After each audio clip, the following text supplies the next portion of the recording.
Hello, and welcome to another presentation of 5-Minute Cybersecurity. In today's digital age, companies are increasingly reliant on technology and online systems to conduct their business. As a result, meeting the minimum standards for cyber hygiene is essential for protecting against cyber threats, minimizing risk, and ensuring the ongoing viability of the business. Hi, I'm Bill Osolinski, a certified information systems security professional with 30 years of experience.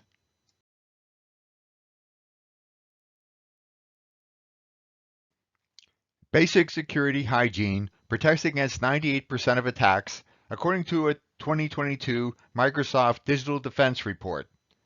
The minimum standards every organization should adopt are require phishing-resistant multi-factor authentication, apply zero-trust principles, use modern anti-malware, keep systems up to date, and protect data. Require phishing-resistant multi-factor authentication. Want to reduce attacks on your accounts? Turn on MFA. Multi-factor authentication, as its name suggests, requires 2 or more factors of verification. Compromising more than one authentication factor presents a significant challenge for attackers because knowing or cracking a password won't be enough to gain access to a system.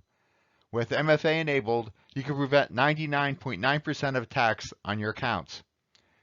Multi-factor authentication, while extra steps are part of the name, you should try to choose an MFA option with the least amount of friction, like using biometrics in devices or FIDO2 compliant factors such as FITON or Ubico security keys for your employees. Choose MFA where extra authentication can help protect sensitive data and critical systems rather than applying it to every single interaction. Apply zero trust principles. Zero trust is the cornerstone of any resilience plan limiting the impact on an organization. A zero trust model is a proactive, integrated approach to security across all layers of the digital estate that explicitly and continuously verifies every transaction, asserts least privilege access, and relies on intelligence, advanced detection, and real-time response to threats. When you adopt a zero trust approach, it becomes possible to support remote and hybrid work, help prevent or reduce business damage from a breach, and identify and help protect sensitive business data and identities.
Zero trust principles are: number 1, assume a breach.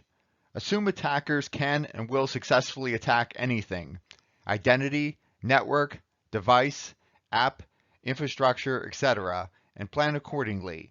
This means constantly monitoring the environment for possible attack. Number 2, explicitly verify. Ensure users and devices are in a good state before allowing access to resources. Protect assets against attacker control by explicitly validating the fact that all trust and security decisions use relevant available information and telemetry. And 3, use least privilege access. Limit access of a potentially compromised access with just-in-time and just enough access and risk-based policies like adaptive access control.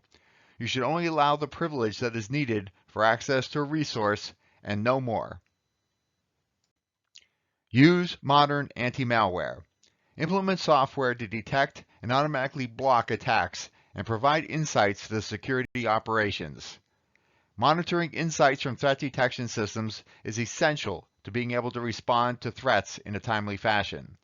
Defend against threats across all workloads by leveraging comprehensive prevention, detection, and response capabilities. For remote access, attackers frequently target remote access solutions such as RDP and VPNs to enter an environment and run ongoing operations to damage internal resources. For email and collaboration software, another common tactic for entering environments is to transfer malicious content with email or file sharing tools and then convince users to run it. And lastly, for endpoints, Internet-exposed endpoints are a favorite entry vector because they provide attackers access to an organization's assets. Keep systems up to date. Unpatched and out-of-date systems are a key reason many organizations fall victim to an attack. Ensure all systems are kept up to date, including firmware, the operating system, and applications. Best practices. Ensure devices are robust by applying patches, changing default passwords, and default SSH ports. Reduce the attack surface by eliminating unnecessary internet connections and open ports, restricting remote access by blocking ports, denying remote access, and using VPN services. Segment networks to limit an attacker's ability to move laterally and compromise assets after initial intrusion.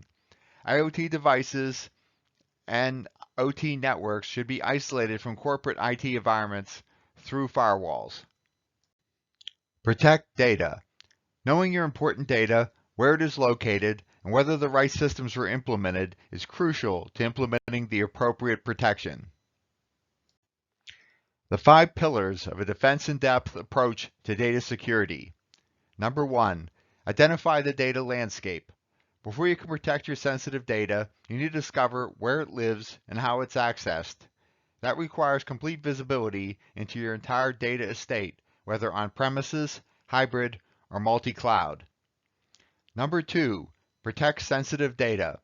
Along with creating a holistic map, you need to protect your data both at rest and in transit. That's where accurately labeling and classifying your data comes into play, so you can gain insights to how it's being accessed, stored, and shared. Number 3, manage risks. Even when your data is mapped and labeled appropriately, you need to consider user context around the data and activities that may result in potential data security incidents, and that includes internal threats. Number 4, prevent data loss. Don't forget about the unauthorized use of data. That's loss too. An effective data loss protection solution needs to balance protection and productivity. It is crucial to consider the proper access controls are in place and policies are set to help prevent actions like improperly saving, storing, or printing sensitive data. And number 5, govern the data lifecycle.